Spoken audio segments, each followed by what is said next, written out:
So ngayon mga kananay, duty na naman si Inang Kalikasan. Duty tayo dito mga nanay sa ating kusina. Always talaga tayo. Kasi kung hindi tayo mag-duty mga kananay, wala silang kakainin agoy. Gawa ako ng crab meat mga kananay, parang tortang alimango. So habang painit ako ng tubig, hiwain ko ito.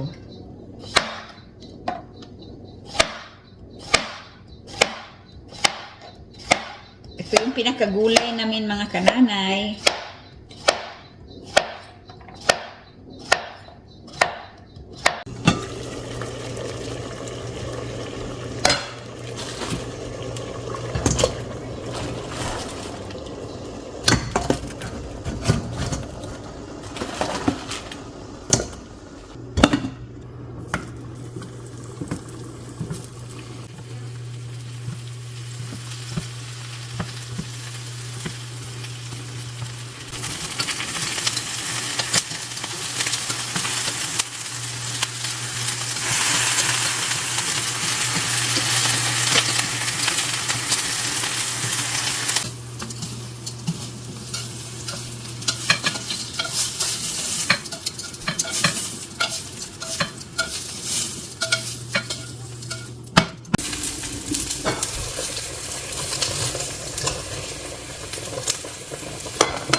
So ito mga nanay, himayin ko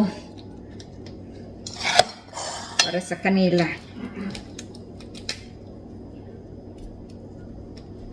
Si parang maiba naman. Yamin ito mga nanay.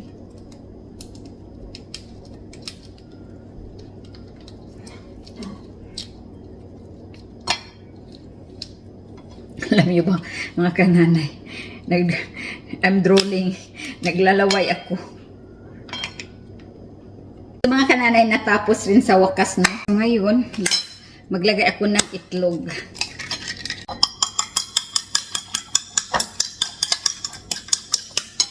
At maglagay ako ng kunting harina.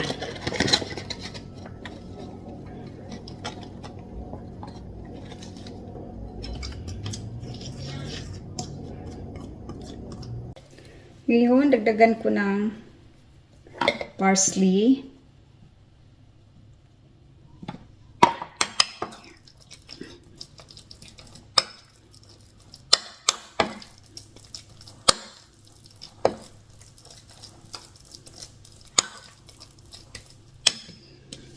Asin kunti. Okay.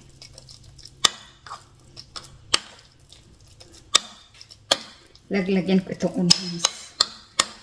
Dagdaran ko siya ng onion mga kananay para mas lalong sumarap.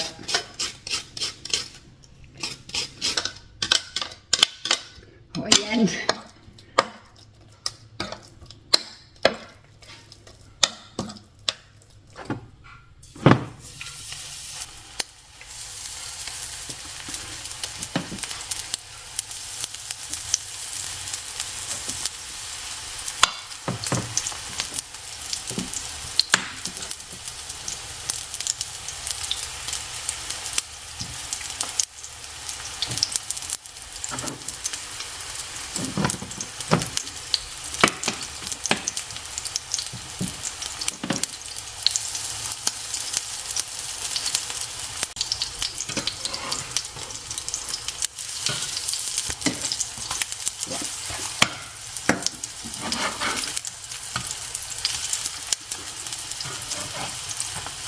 Oops.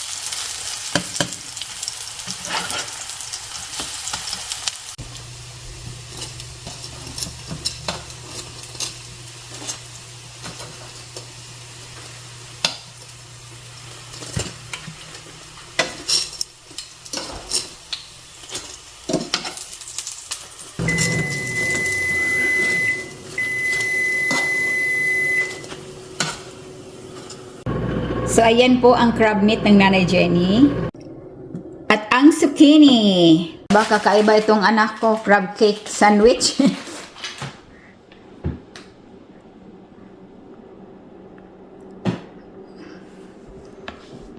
Like that. Let it melt. Or do you want to melt it a little bit? Want it a little bit? Give it to me. Okay, just melt it like 15 seconds.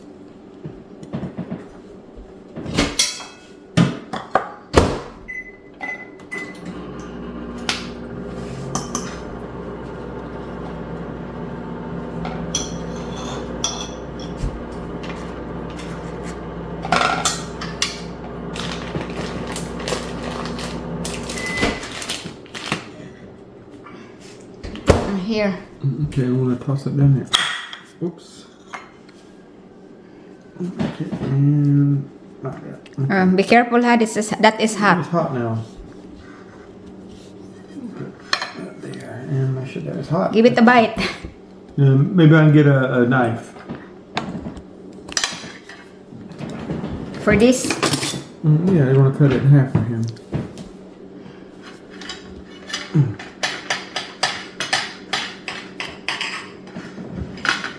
Yeah, try it. Go ahead. Okay. Let's see. Hot? What do you think? Yummy. Yummy?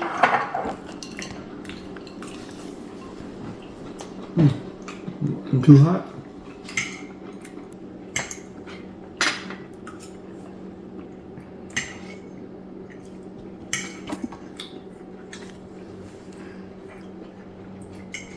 Bada. You like it? Wala nakatingog si Mateo.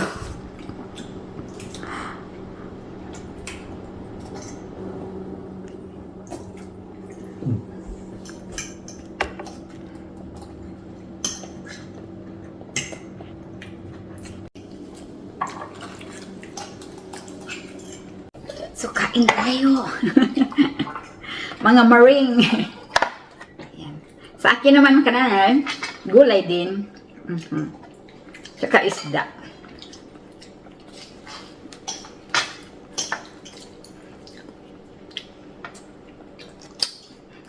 I love this fish. Prop. Gulay mga kananay, lentil, malunggay, okra.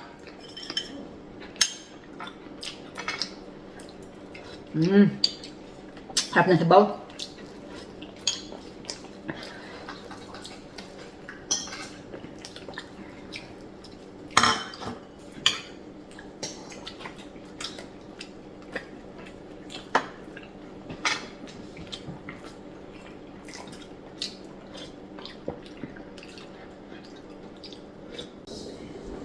Mga kananay, isa sa akong mga viewers, yan, binigyan ako ng kaha. Kaha ito sa atin, sa aming mga Bisaya, ang tawag nito kaha or kawali. Sa Tagalog, no, kawali. Basta sa aming kabisayaan ay kaha lang ito. Malaki pa naman mga kananay, oh. Ayan. Galing daw ito ng Pinas. Oh, buti pa ang kawali or kaha ay nakarating sa Amerika. Dinala dito sa Pilipinas. Yan, binigyan niya ako ng isa. Ayan, dala-dala niya dito. Halata talaga itong galing sa Pinas o kasi yung gawa. Ano ba ito mga kananay? Kasi may kaha kami sa amin noon. Mabigat na yung kaha namin. Ito siya mga kananay. Magaan siya. Ano ba ito? Aluminum? Aluminum ba ito mga kananay? No? Kasi nga, maano siya? Magaan. Kasi yung kaha namin noon, tagal na yun mga kananay. Sobra, parang antique na yun. Pero araw-araw ginagamit. Lahat na lang ginagamit sa ginagamit sa pagluluto. Kahit pa inununan or paksiw, sabaw, ganyan, lahat na. Kasi, ano ba yan, oy? Basta, So, ito naman siya, hindi naman siya mabigat. Oo. Ano ba ito sa mga kananay? Aluminum, hindi ito, tawag doon. Ano ba yung isa. Yung mabigat, oo. Ang laki niya mga kananay, masarap ito, lutuan ng sabaw.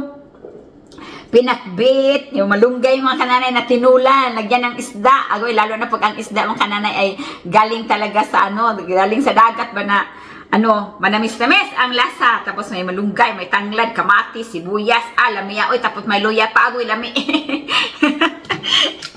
Ayan, sabi nga ni Tim, ayan, binigyan ka na ng binigyan na daw ako ng kawali, ng pen.